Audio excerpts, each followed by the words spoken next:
আসসালামু আলাইকুম। অনেক কষ্ট অনেক জার্নিংয়ের পরে চলে আসলাম মুরগির ফার্মে। তো এসে দেখি খুঁজে পাই না, ছোটো বাচ্চাগুলো তো অনেক খুঁজলাম। তারপরে ওনারা বলল যে সামনে আছে, সামনে যান। তো চলে যাচ্ছি সামনে যেতে যেতে।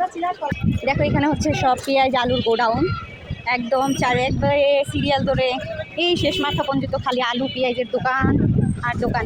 ওই পাশটাতে হচ্ছে গিয়ে মুরগির দোকান, একদম সিরিয়াল ধরে। এগুলো হচ্ছে আলুর দোকান।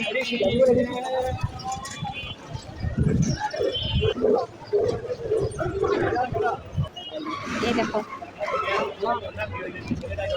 একদম যেখানে যাচ্ছি সেখানে খালি আর পেঁয়াজের গোডাউন বললেও ভুল হবে। একদম সেই মাথা থেকে হাঁটতে হাঁটতে হাঁটতে হাঁটতে আসলাম, এখনও দেখি পেঁয়াজের, রসুনের, আদার সব কিছুর গোডাউন। ভালোই লাগে, বাসা থেকে বের হলে একটু ফ্রি ফ্রি লাগে। যে লাশ মাথায় হচ্ছে আবার মুরগির দোকান। বাচ্চা খুঁজতে খুঁজতে এত দূর আসলাম, দেখা যাক শেষ পর্যন্ত বাচ্চা পাই কিনা। সাথেই থাকো। অবশেষে পেয়ে গেলাম মুরগির বাচ্চার দোকান, অনেক খোঁজাখুঁজির পর। এগুলো হচ্ছে কবুতরের বাচ্চা, আর এগুলো আমার দেবে।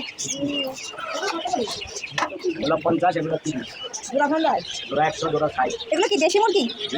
আর এটা ফার্মের মুরগি? পালার জন্য কোনটা বেস্ট হবে? এটা বলো।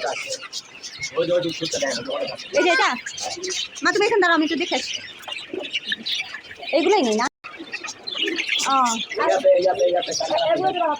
এই লাউগুলোর জোড়া কত? এগুলো এখন এইটা কত করে রাখবেন বলেন?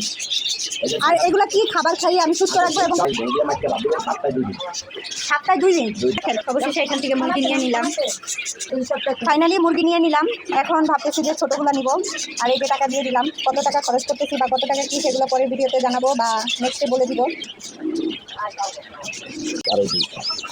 7টা মুরগি দিল, 2টা ফ্রি দিল আঙ্কেল, ধন্যবাদ আপনাকে। তারপরে বড় হলে সবই খাবে। আর এখন ছোটো থাকবে শুধু ওইগুলাই। মুরগির খাবার নিতে আসলাম, যে এখানে হচ্ছে সব মুরগির খাবার। এই যে খাবার নিয়ে নিলাম মুরগির জন্য। হ্যাঁ,